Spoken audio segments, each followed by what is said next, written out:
You know, even though I like horror movies and watch all kinds of them, I really don't believe in the supernatural. I don't know. I just have never seen anything. And believe me, I teased myself in dark places many times, expecting to see something.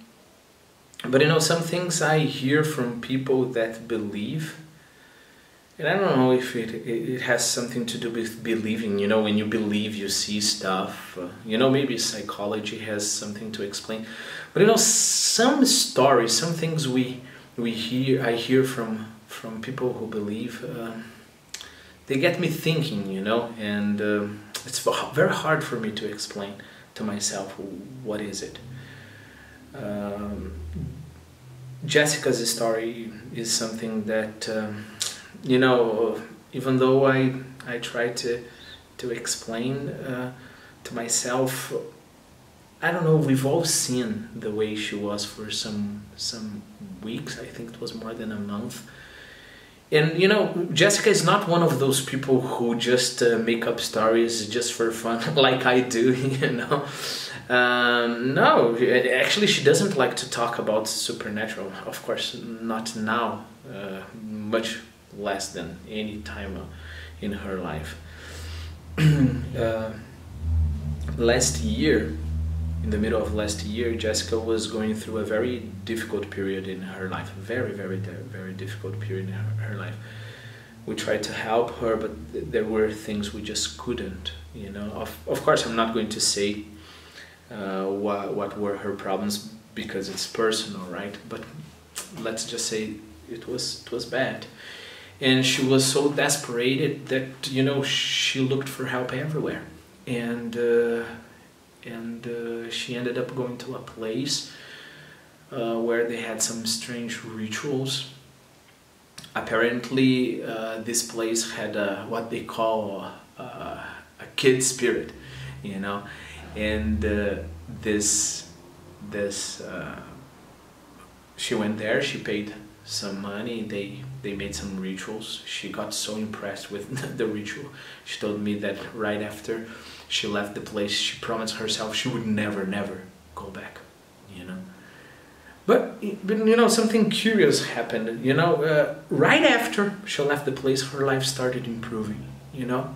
Her problems started, you know, getting smaller and smaller, and in the end of about 2 weeks, her life was pretty good, you know.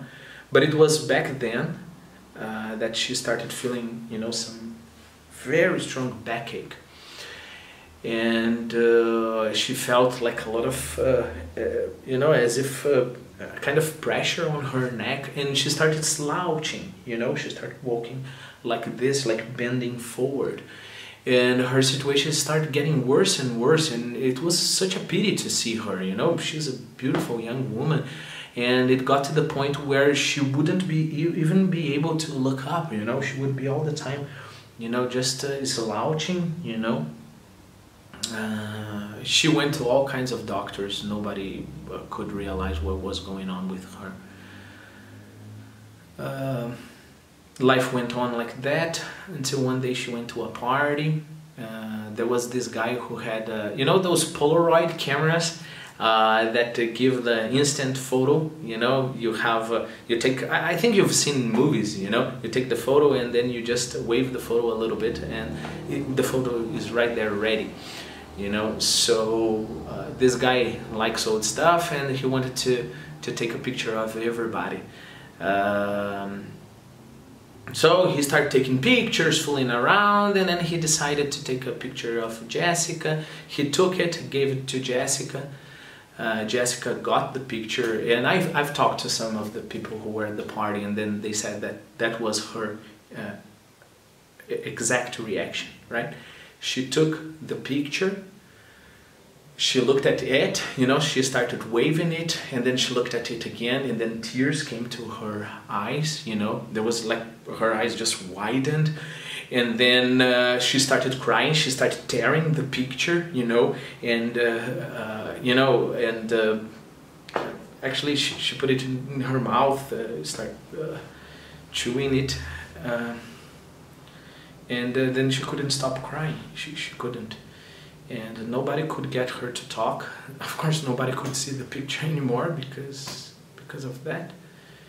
She went home after the party. You know, we couldn't see her anymore.